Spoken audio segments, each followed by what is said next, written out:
Hi viewers, welcome to our channel. இன்னைக்கு வீடியோல நம்ம என்ன பார்க்க போறோம் அப்படினா ஜெனரல் ஸ்டடீஸ் அதாவது பொது அறிவை பத்தின கேள்விகள் தான் பார்க்க போறோம். அதுலயும் அரசியல் டாபிக்ல இருந்து தான் क्वेश्चंस பார்க்க போறோம்.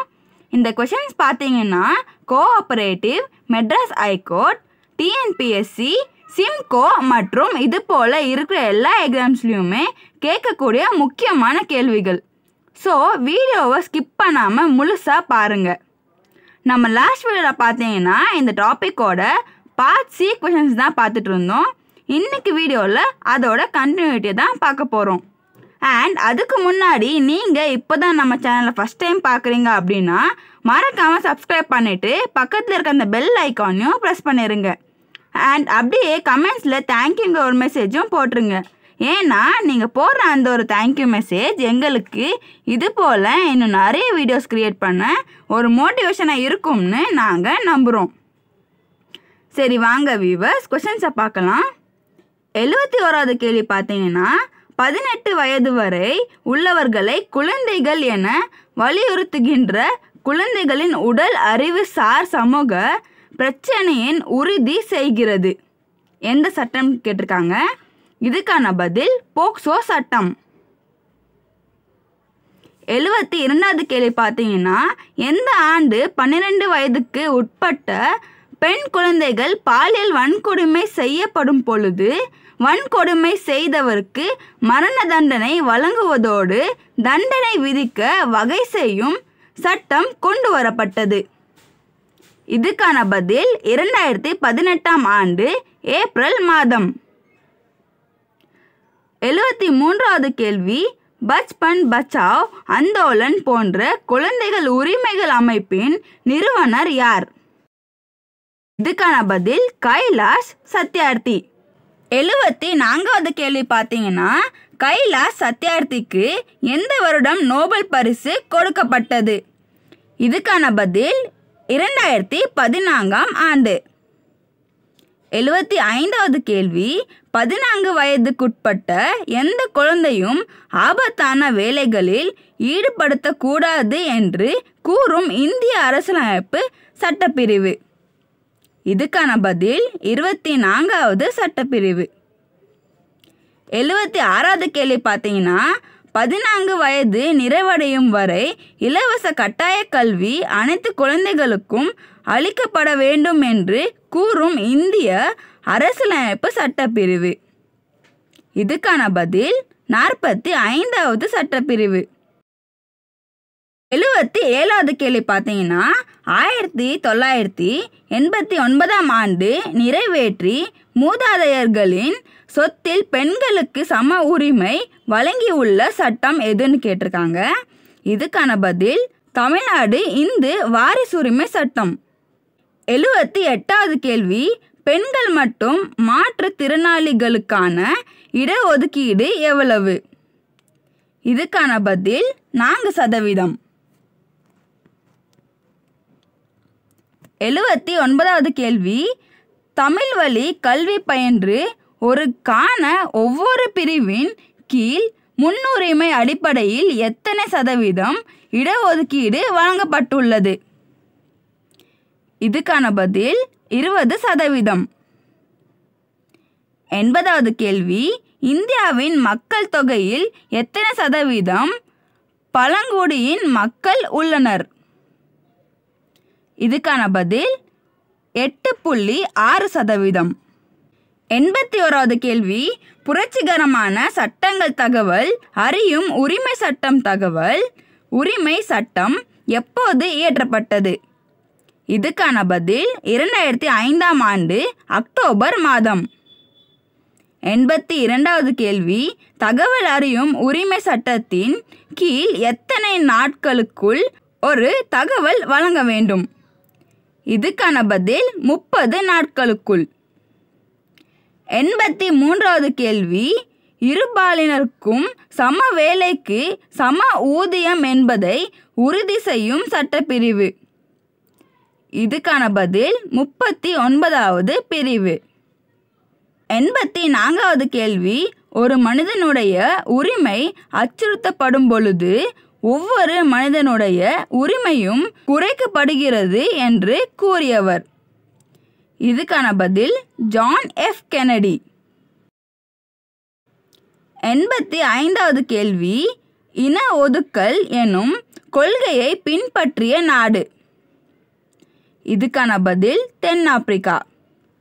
86வது கேள்வி, அரசியலமைப்பு சட்ட திருத்தம் 44 இன்படி நீக்கப்பட்ட அடிப்படை உரிமை. இதுக்கான பதில் சொத்துரிமை. 87வது கேள்வி, நாடாளுமன்ற ஆட்சி முறை எவ்வாறு அழைக்கப்படுகிறது? இதுக்கான பதில் அமைச்சரவை அரசாங்கம் அல்லது பொறுப்பு அரசாங்கம் அல்லது வெஸ்ட்மினிஸ்டர் அரசாங்கம். 88வது கேள்வி பார்த்தீங்கன்னா, நாடாளுமன்ற ஆட்சி முறை எந்த நாடுகளில் காணப்படுகிறது? இதுக்கான பதில் பிரிட்டன், ஜப்பான், கனடா, இந்தியா. 89வது கேள்வி, கிச்சன் கேபினட் என்று அழைக்கப்படுவது. இதுக்கான பதில் அமெரிக்க நாடுகளில். 90வது கேள்வி, மத்திய மாநில அரசுகளுக்கு இடையேயான உறவுகள் என்பது என்ன? இதுக்கான பதில் முதலாவது சட்டமன்ற உறவு பிரிவு 245 முதல் 255 வரை.